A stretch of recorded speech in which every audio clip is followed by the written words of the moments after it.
centaine de mètres. C'est la taupe, une petite bête d'une vingtaine de centimètres, le cauchemar des jardiniers. À Fontainebleau, 4 jeunes curieux vont tenter d'en localiser avec l'aide de Jérôme Hanol, naturaliste. Alors, comment faire les enfants? Il y a la terre qui remonte à la surface. Il y a aussi des trous. Donc là, vous voyez, vous avez plein de petits monticules de terre là. Tous ces petits monticules de terre, ce sont effectivement des traces de taupe. Mais impossible d'apercevoir la taupe coupable. Cet animal est doté de sens parfaitement adaptés à la vie souterraine. Grâce à des petits poils à l'avant de son museau, les vibrisses, elle détecte immédiatement notre présence. Et avec une vitesse de déplacement de 4 km/h, la même vitesse qu'un marcheur, elle a vite fait de filer. En revanche, on dit toujours que la taupe est aveugle. Alors vrai ou faux? D'après vous, est-ce que la taupe, c'est un animal qui voit bien? Non. Non, elle est aveugle. Alors la taupe, elle n'est pas tout à fait aveugle, mais en tout cas, elle a une très très mauvaise vue. Elle a des tout petits yeux qui sont en général la taille d'un gros grain de sable. Pour une simple et bonne raison qu'elle se déplace dans le noir, dans des galeries souterraines. Sa vue est donc peu développée car elle ne lui sert à rien. Souvenez-vous, c'est grâce à ses petites moustaches, les vibrisses, qu'elle détecte la présence d'obstacles dans le noir. Par contre, elle est dotée de mains immenses par rapport à sa taille. Elle a de très très larges mains, dotées de griffes très importantes. Ses mains sont très puissantes et c'est ce qui va permettre à la taupe de creuser les galeries et d'avoir la force nécessaire ensuite de repousser la terre jusqu'à la surface. C'est grâce à ces pelleteuses miniatures que la taupe laisse des traces impressionnantes de son passage.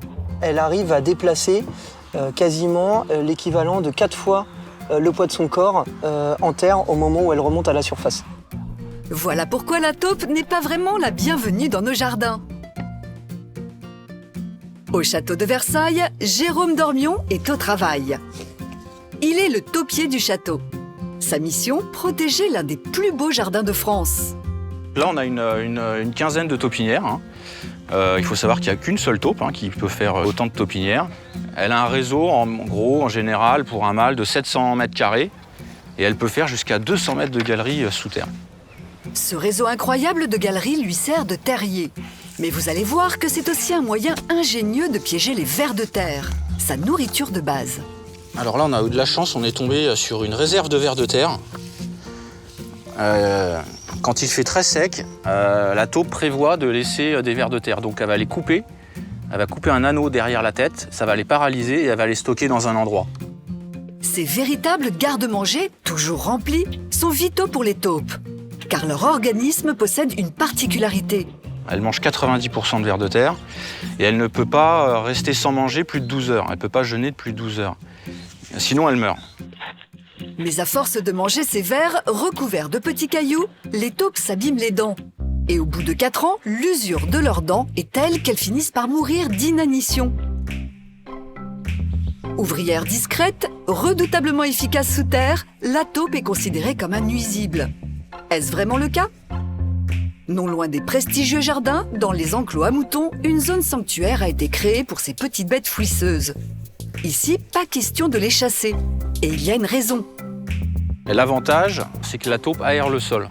Donc en cas de forte pluie, si vous voulez, ça fait un drainage naturel.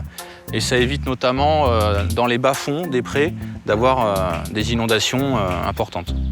La taupe est donc utile car elle draine naturellement la terre.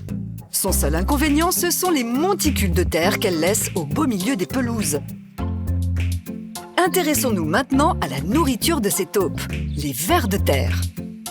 Cachés à quelques centimètres sous nos tomates ou nos fleurs, ils grouillent dans la terre en creusant d'interminables galeries. Oh, il y a un ver de terre. Des vers de terre, appelés aussi lombriques, il peut y en avoir jusqu'à 500 par mètre carré dans votre jardin. Ah, c'est marrant. Tu le veux? Non, je veux pas. Mais comment se déplace-t-il dans nos sols? Pour en savoir plus sur cet animal à la fois familier et mystérieux, direction l'INRA où Céline Pelosi étudie les vers de terre depuis de nombreuses années. Là, on a un ver de terre adulte et puis là, un petit. Pour se déplacer dans le sol, les vers de terre utilisent les muscles sur les anneaux et les soies, donc ces petits poils qui leur permettent de s'accrocher, de se déplacer et de ressentir. La particularité des lombrics, c'est qu'ils creusent des galeries. On dirait qu'elle rentre dans la terre, quoi. Elle creuse. Comme nous avec une pelle, quoi. Il n'a pas de pattes pour creuser. C'est vrai, t'as raison. Leur secret, ils mangent la terre. Et oui, ils l'avalent. Et pour que les galeries ne s'effondrent pas, ils ont une technique bien particulière. Les vers de terre vont créer des déjections. Ça va être un moyen pour eux de consolider leur galerie, qui finalement est leur maison. Ils vont tapisser les parois des galeries de ces déjections. Ces galeries ont le diamètre d'une paille et peuvent mesurer jusqu'à 1 km de long. Et cela n'abîme pas nos jardins, bien au contraire.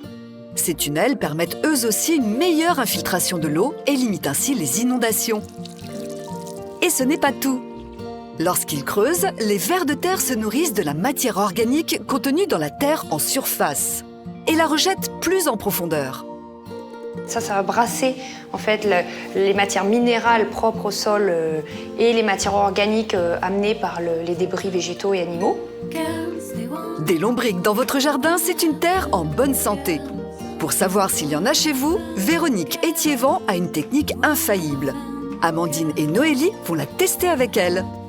Bon alors les filles, est-ce que vous savez comment est-ce qu'on pourrait trouver des vers de terre dans le sol? Faudrait creuser. Et non les filles, il y a une technique bien plus facile et étonnante.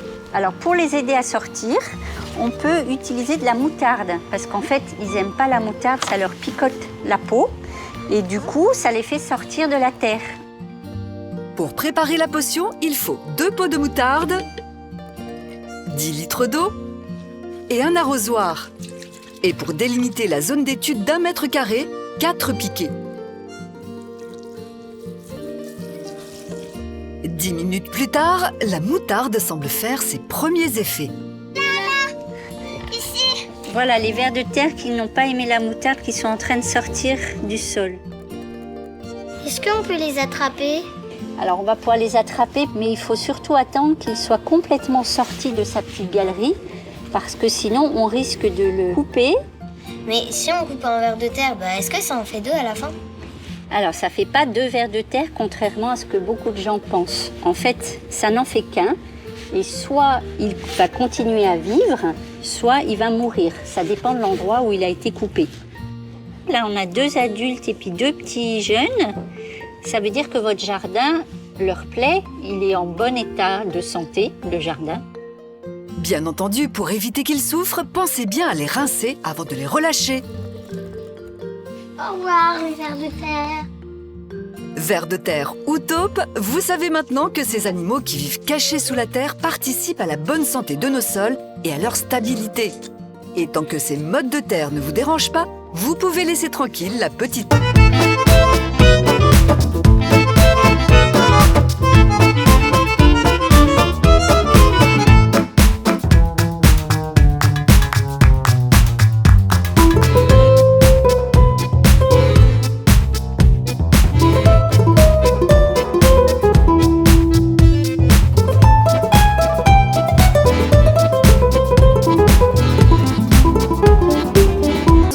nous en débarrasser.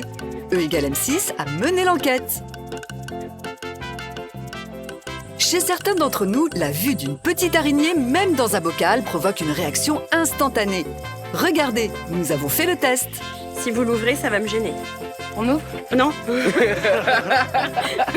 Quand je les vois, je les écrase. Je la tue. Je la laisse vivre. Le plus souvent, nous les craignons. Mais au fait, pourquoi?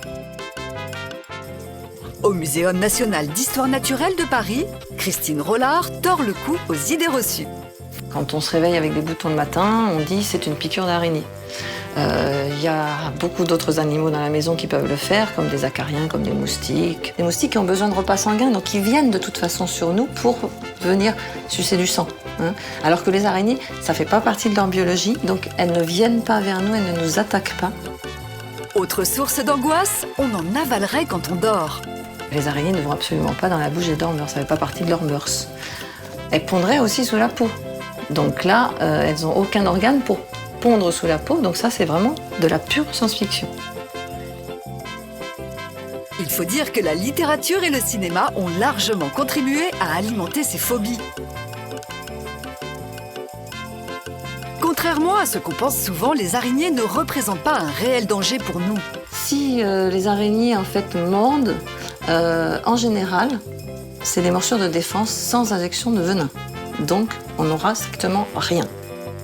En France, on compte environ 1750 espèces d'araignées.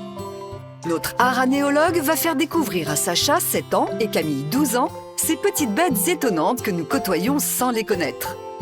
Cette Zorops, par exemple, fait partie de la dizaine d'espèces qui ne vit que dans nos maisons. Il y a des araignées qui aiment bien être dehors et puis il y en a qui aiment bien être dedans. Donc du coup, il faut les laisser parce qu'en fait, c'est leur mode de vie. Donc si on prend l'araignée et qu'on la sort, si je faisais ça avec celle-ci, eh ben, au bout d'un moment, elle rentrerait. Et oui, votre maison est aussi la leur. Observons de plus près les araignées. Premier constat, elles n'ont ni ailes ni antennes. Ce ne sont donc pas des insectes, mais des arachnides. En revanche, elles ont une paire de pattes en plus, ce qui fait 8 pattes au lieu de 6 pour les insectes. Et si on les regarde de plus près, on voit qu'elles sont couvertes de poils étonnants. Les soies. Ils ont un rôle essentiel. Les soies, c'est des petits organes qui permettent à l'araignée de sentir tout ce qui se passe autour d'elle.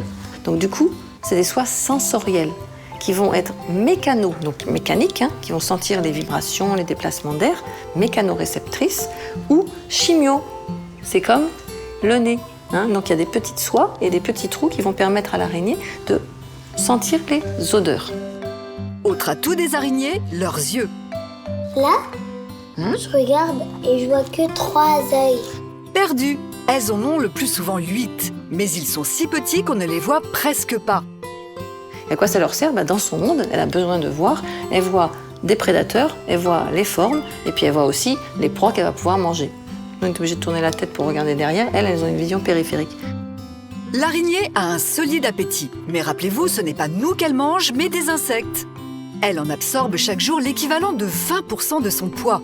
Ces petites araignées qu'on a dans les maisons, elles nous mangent des insectes, des moustiques, des mouches, des petites puces, des punaises. Elle a un rôle d'insecticide naturel autour de nous, mais dans la nature, dans l'équilibre de la nature en général, avec ou sans nous.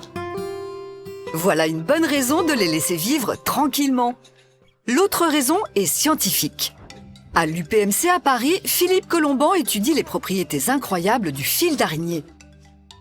L'araignée fabrique dans ses glandes un matériau qui est un polymère qu'elle fabrique à partir de ce qu'elle mange. Ce polymère est fait à l'état liquide.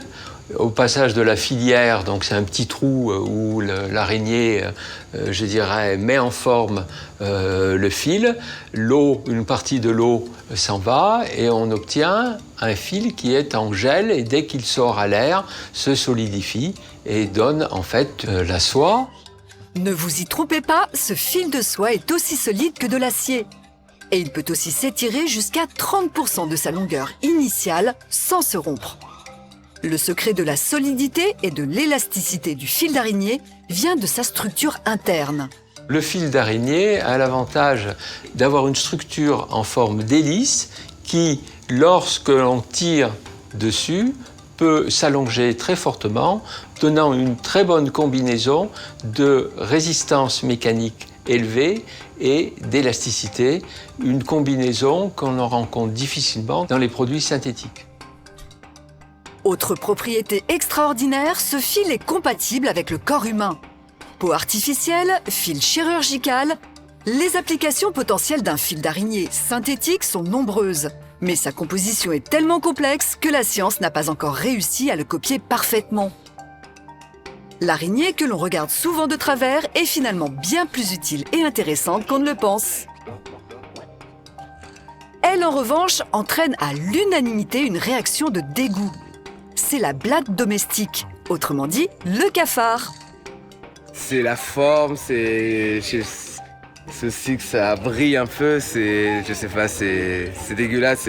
Et ça se faufile, ça court un peu à gauche, à droite. Ça bouge, ça grouille, ça me dégoûte. Ça bouge partout comme ça, là, ouais.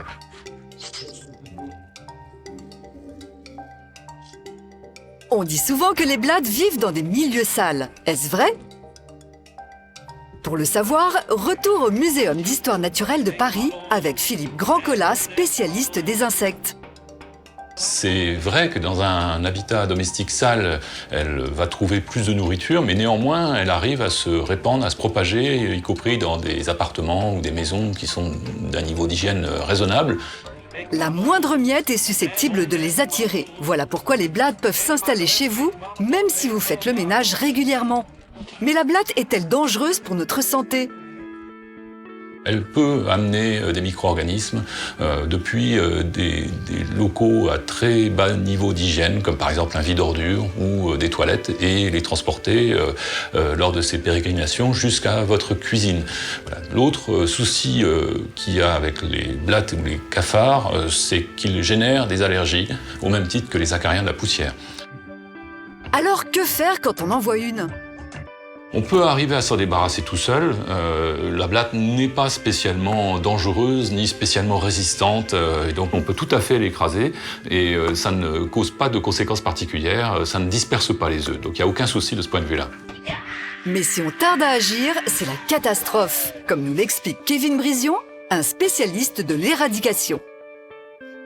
Avec une femelle qui a déposé des petits, il y aurait, sur une année, dans des conditions de développement vraiment très favorables, environ 1 million d'individus qui pourraient être dans une même pièce. Dans ce cas, seul un traitement chimique adapté en viendra à bout. Si les cafards ne représentent pas un danger majeur, on préfère les voir dehors. Par contre, ne chassez plus les araignées de vos maisons. En échange d'un toit, elles vous limiteront les populations de moustiques, mouches ou acariens.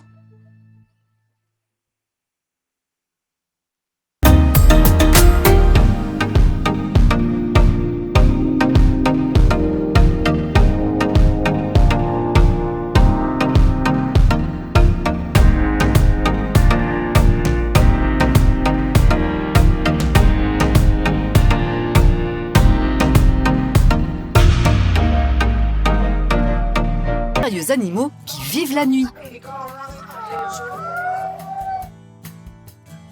Pour observer ces animaux nocturnes, direction le parc animalier de Sainte-Croix en Moselle. Le jour, ils sont apparemment tranquilles.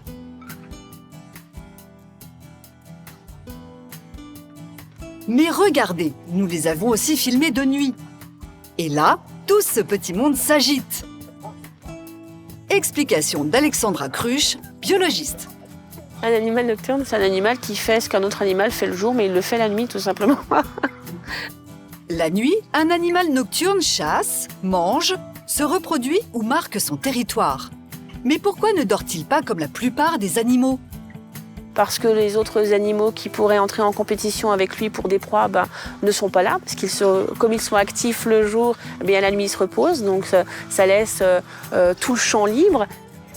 Ils ont donc moins de concurrence et surtout, ces animaux nocturnes se sont adaptés au mode de vie du plus grand des prédateurs, l'homme. Parce que l'homme ne va pas les chasser, l'homme ne va pas les persécuter, donc ils se sont mis à sortir la nuit. C'est donc pour être tranquille que ces animaux vivent essentiellement la nuit. Mais pour être performants, même dans l'obscurité, ils sont dotés de sens très particuliers. Il est 23h. Nicolas Coussy, spécialiste des canidés, nous emmène voir un légendaire prédateur nocturne. Ah donc si le petit et moi, on va aller voir les loups. Écoutez ces hurlements. Que signifie-t-il?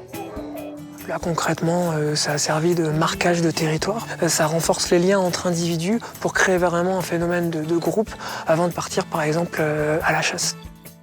Chasser, une activité qu'ils font exclusivement la nuit. Et pour se repérer dans le noir, l'un de leurs atouts, ce sont leurs yeux. On voit les yeux qui brillent, c'est juste dû à des cellules, on appelle ça un tapis clair.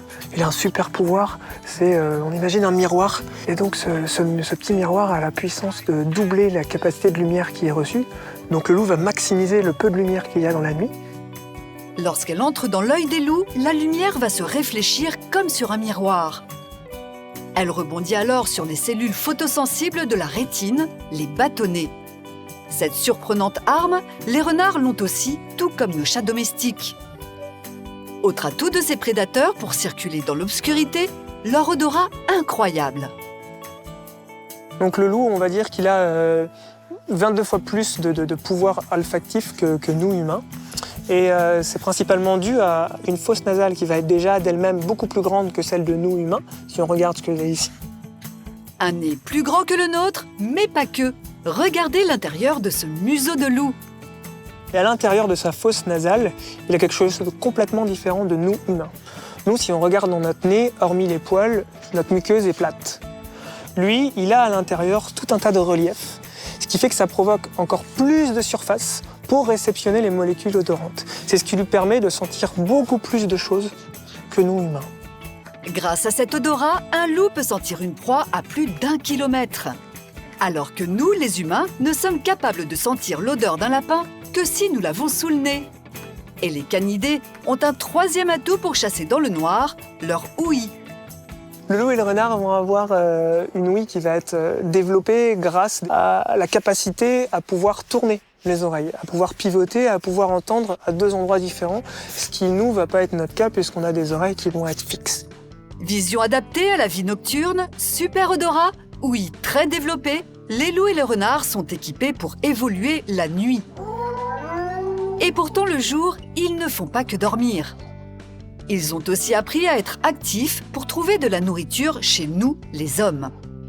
Quand on protège nos troupeaux, on a une tendance à un petit peu plus protéger aussi de nuit, parce qu'on sait que c'est des animaux qui ont une tendance à chasser un petit peu plus la nuit. Pour s'adapter aussi, on se rend compte qu'ils s'attaquent aussi de plus en plus de jour. Donc ils s'adaptent totalement à leur environnement et aussi à la présence humaine sur ces environnements-là.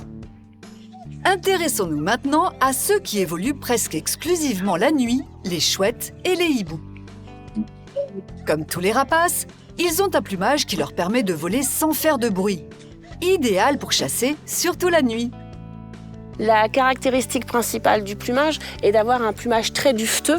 En plus, sur le côté, pour les plumes de l'aile, il y a des petites découpes qui forment un petit peigne. Et c'est ces petites découpes-là qui vont fendre l'air et rendre le vol silencieux. Écoutez, notre spécialiste prend une plume de hibou grand-duc et une plume d'oie. Vous allez voir que la plume d'oie fait du bruit. La plume de grand-duc, le bruit est bien plus atténué.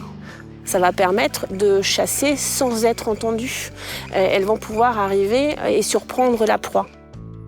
Regardez maintenant toutes ces têtes d'oiseaux. Vous ne remarquez rien ? Eh oui, nos rapaces nocturnes sont les seuls à avoir les yeux de face. Mais à quoi cela leur sert-il ? À un moment donné, le champ de vision se croise. Ça va permettre aux rapaces nocturnes de bien capter la proie et de la grossir, la proie, et de bien la distinguer. Ainsi, les chouettes et les hiboux ont une très bonne perception du relief et ils évaluent parfaitement les distances. Leur rétine, elle aussi, est adaptée à la nuit. Rappelez-vous, les cellules qui captent la lumière s'appellent les bâtonnets. Les rapaces nocturnes en ont beaucoup plus que les rapaces diurnes, ce qui leur permet de voir une proie même lorsque la lumière est quasi inexistante. Grâce à cette très bonne vue, les rapaces nocturnes sont capables de distinguer un petit rongeur à 300 mètres. Imaginez, 300 mètres, c'est la longueur de 3 terrains de football mis bout à bout. Et comme les canidés, ces rapaces sont équipés d'une excellente ouïe. Voilà pourquoi la nuit, ils deviennent de super chasseurs. Mais depuis quelques années, le mode de vie de ces animaux nocturnes est perturbé par une nuisance causée par l'homme, la pollution lumineuse. Thomas Le Tallec, spécialiste des rythmes biologiques, nous en dit plus. En France, l'ensemble du territoire est impacté par une pollution associée à la lumière artificielle. Cette pollution, on l'appelle la pollution lumineuse. Conséquence, ces animaux habitués à l'obscurité sont déboussolés par la transformation de leur territoire. Si on vient modifier l'illumination naturelle de ces environnements-là, ça peut entraîner des conséquences néfastes, tout simplement pour leur vie de tous les jours, à savoir se déplacer, se nourrir, mais également peut-être des impacts négatifs sur la reproduction. Vous l'avez compris, la nuit permet aux animaux nocturnes de subvenir à leurs besoins vitaux en toute tranquillité grâce à des sens adaptés. Mais leur incroyable instinct de survie nous prouve qu'ils sont aussi capables de nous surprendre en plein jour.